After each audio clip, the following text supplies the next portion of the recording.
Welcome back to Focus on Africa. Now, the United States and Israel's war with Iran is facing fresh concerns about global trade and energy markets.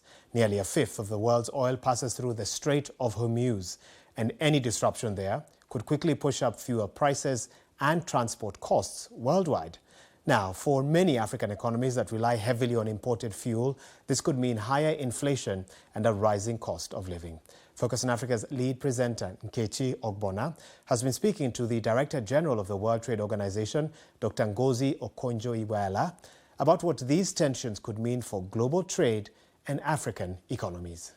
Anything that has to do with war and conflict is very distressing. And first, our hearts go out to all those who are impacted or who have lost their lives and their loved ones. As far as trade is concerned, anything that creates uncertainty makes it harder for businesses to plan and to carry on. And that is not good for world trade. Just the sheer physical fact that, you cannot have ships or tankers passing through the Straits of Hormuz has an impact.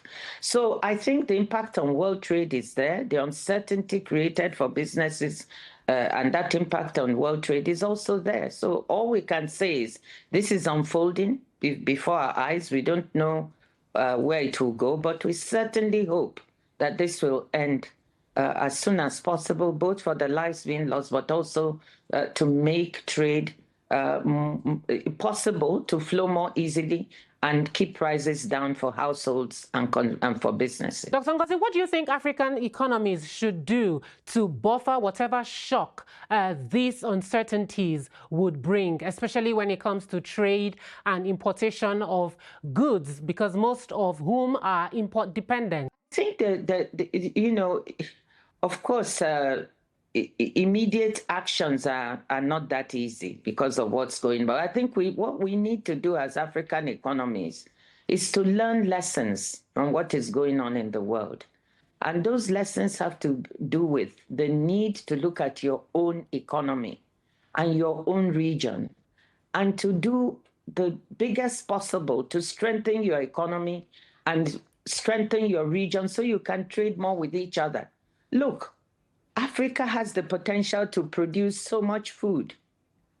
So if we are trading better with ourselves through the accelerated implementation of the Africa Continental Free Trade Area, when there are disturbances elsewhere in the world, we wouldn't need to be so stressed out or concerned about where our imports are coming from, because we would be trading with each other and we'll be able to get whatever is missing or things that are missing from one economy to the other, as much from each other as we can. Now, Dr. Ngozi, let's talk about relationships.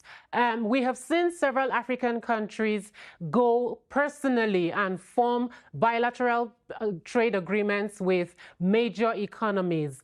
Where do you see the WTO having its stand on ensuring African governments differentiate their relationships with Washington and Beijing to ensure that they are not overly dependent on either party?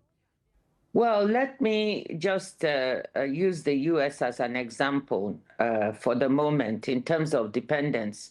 We are not, Africa has the good luck that it is not dependent too much on the U.S. or China at this moment. Because you're right, one of the critical problems facing the world trading system now is over-dependence of many members on the U.S. for markets and on China for critical raw materials. Africa is not in that position. The continent as a whole, less than 1%, in fact, 0.1 to 0.2% GDP decrease in our GDP growth up to 2030. We've modeled it at the WTO, is the impact of these tariffs. So it hasn't hit us much, but that is good news, but it's also bad news because our trade with the rest of the world, with the US, with China, is not as much as we would like.